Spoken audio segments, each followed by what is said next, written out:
കാസർഗോഡ് പോലീസിനെ കണ്ട് അമിത വേഗതയിൽ പോയ കാറിനെ പിന്തുടർന്ന് തടഞ്ഞ് പരിശോധിച്ചപ്പോൾ കണ്ടത് കത്തികളും കൊടുവാളും. ചൊവ്വാഴ്ച പുലർച്ചെ ബന്ദിയോട് പെർമുദേർ റോഡിലെ ഗോളിനടുക്കയിലാണ് സംഭവം. കാർ ഓടിച്ചിരുന്ന ബണ്ട്വാൾ ആംടാടി ലൊറേറ്റോവിലെ ആദ്ലി ജോക്കിൻ കാസ്റ്റിലിനോ എന്നയാളെ പോലീസ് കസ്റ്റഡിയിലെടുത്തു. കാസർഗോഡ് പോലീസിനെ കണ്ട് അമിത വേഗതയിൽ മുന്നോട്ട് നീങ്ങിയ കാർ പിടികൂടി നടത്തിയ പരിശോധനയിൽ കത്തികളും കൊടുവാളും മുഖം മൂടിയും കയ്യുറയും കണ്ടെടുത്തു. സംഭവത്തിൽ കാർ ഓടിച്ചിരുന്ന ബണ്ട്വാൾ ആംടാടി ലൊറേറ്റോവിലെ ആദ്ലി ജോക്കിൻ കാസ്റ്റിലിനോ എന്നയാളെ കുമ്പള പോലീസ് അറസ്റ്റ് ചെയ്തു. ചൊവ്വാഴ്ച പുലർച്ചെ ബന്ദിയോട് പെർമുദേർ റോഡിലെ ഗോളിനടുക്കയിലായിരുന്നു സംഭവം. ഗോളിനടുക്കയിൽ റോഡരികിൽ നിർത്തിയിട്ട നിലയിലായിരുന്നു കർണാടക രജിസ്ട്രേഷനിലുള്ള കാർ. പോലീസ് വാഹനം കണ്ടതോടെ ഈ കാർ മുന്നോട്ട് നീങ്ങി.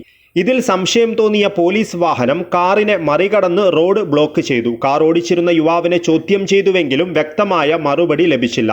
സംശയം തോന്നി കാറിനകത്ത് പരിശോധിച്ചപ്പോഴാണ് മാറ്റിന് അടിഭാഗത്തായി ഒളിപ്പിച്ച നിലയിൽ വലിയ കൊടുവാൾ കണ്ടെത്തിയത്. തുടർന്ന് നടത്തിയ പരിശോധനയിൽ ഡിക്കിയിൽ സൂക്ഷിച്ച നിലയിലുണ്ടായിരുന്ന കത്തികളും കണ്ടെത്തി. കൂടാതെ ഡാഷിനകത്തു നിന്നും കയ്യുറകളും മുഖം മൂടിയും കണ്ടെത്തി. യുവാവിനെ പോലീസ് വിശദമായി ചോദ്യം ചെയ്തു വരികയാണ്. ആംസ് ആക്ട് പ്രകാരം കേസെടുത്തിട്ടുണ്ട്. Kumbala police inspector K P Vinod കുമാറിന്റെ നേതൃത്വത്തിലുള്ള പോലീസാണ് പ്രതിയെ പിടികൂടിയത്.